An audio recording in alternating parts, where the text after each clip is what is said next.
Ladies and gentlemen, boys and girls, cats and kittens, welcome back to the podcast. Thank you, thank you, thank you.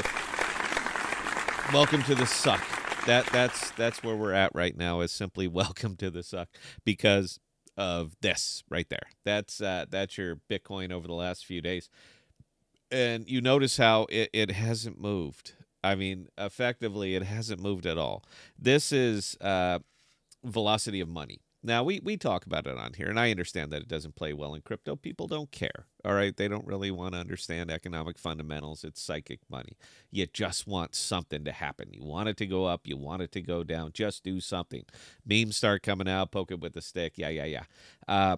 But it is absolutely a reality. When you hold a whole lot of something, doesn't matter what it is, but when you hold a whole lot of something and you don't know what it's worth, you are very disinclined to sell it or to buy more of it because you don't know what it's worth. And when money slows down, when money does this, you don't know what it's worth. And it perpetuates. It starts. It's the thing. Nobody will sell it. Nobody will buy it. It's just going to sit there. You're waiting for some kind of outside influence to come in and affect the market.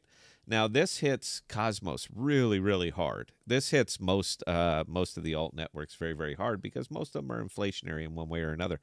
And when you hold a fixed amount of tokens and nobody's buying it and nobody's selling it, but you're printing more of them, boom, inflation. Everything you have up there devalues. It is what it is.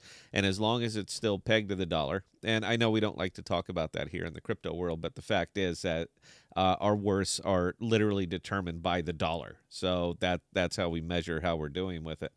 But as long as that keeps happening, then everything you have is going to slow down. Everything that you have out in the alt world is going to devalue slowly, but it's going to devalue.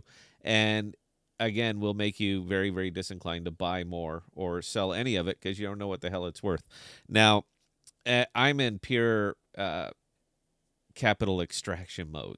That's all I'm doing. That's my way of saying all I'm doing is day trading and scalping. I'm cash in the morning, I'm cash at night, because at least that cash, I know what that'll be worth tomorrow. A little bit less than it was worth today. Federal Reserve, we're at $33 trillion worth of debt. That is such a big number you can't even wrap your head around it. But as long as the printing presses are running, and it seems like they are, then I know that my dollars, are going to be worth a little bit less tomorrow than they were today. But it's at least manageable versus crypto, because shit, if you've been in crypto and you've been in the alt world any length of time, you know damn good and well this thing can go down 8%, 10%, 35% overnight.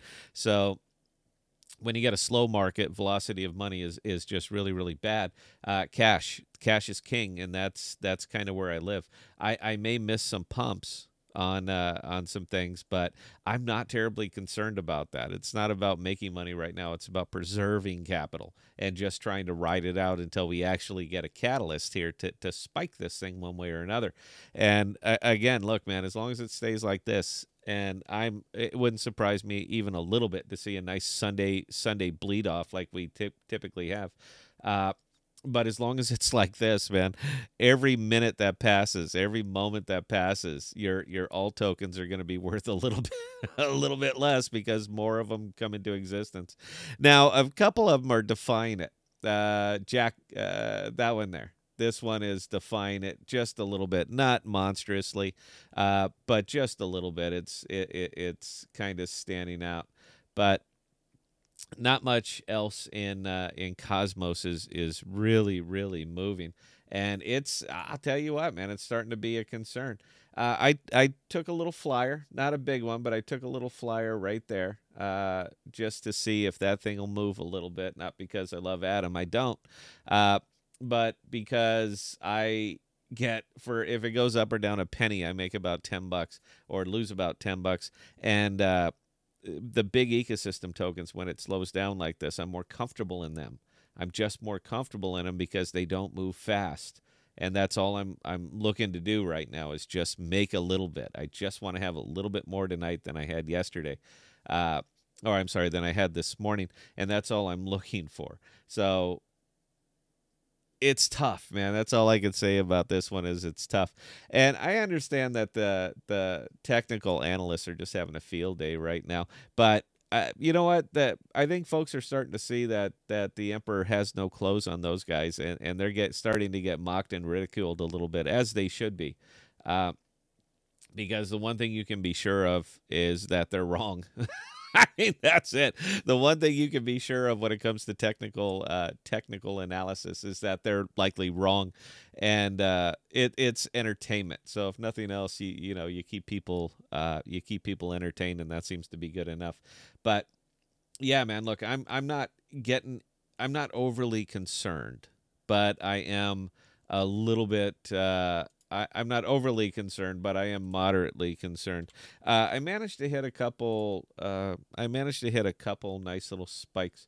Asset Mantle of all things, man. This is the one. I got into it. I jumped into it a couple weeks ago. Not a big purchase. Not a whole hell of a lot. But it's been riding right here. That was my initial buy-in 14 days ago.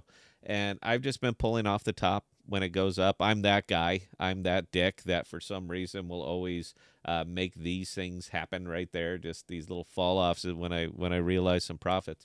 But I don't know the token. I barely know what it does. I literally don't care. I'm being profitable on it, and I don't care where they're going to be in 18 months because I won't be there.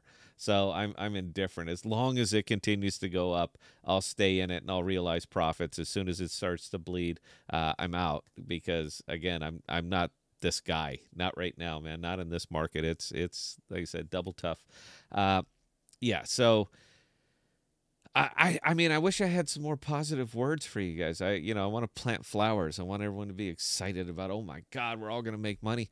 But man, it's tough right now. And there's a reason that I'm cash at night. I can't take the overnights, and I'm not willing to risk it. Now, the thing everybody's waiting for, and you know it and I know it, we all know it. The thing everybody's waiting for are the Bitcoin ETFs. And I already know how this one is going to play out. And it's not the way you think that it's going to play out. But that seems to be where it is, man. Look, we're all waiting for a catalyst, some kind of piece of news, some kind of something. And it's simply not coming right now. So I'm staying small. That's all it is. Mostly cash, staying small, making very specific buys, getting in, getting out, and that's it. I understand that it's not the crypto way, but that is my way. And yeah, there we go. So anyway, guys, look, man, terrible thing. I'll probably go live today. I might go live. Bell's down in Kansas City, but I might go live just to bullshit with you guys. Enjoy, have a lazy Sunday and just sit here and just crack off for a little bit. So I'll probably do that this afternoon. But anyway, questions, comments, godthepodcast.com. Answer any and all. And until next time, please stay safe. Please be smart with your money. Cheers.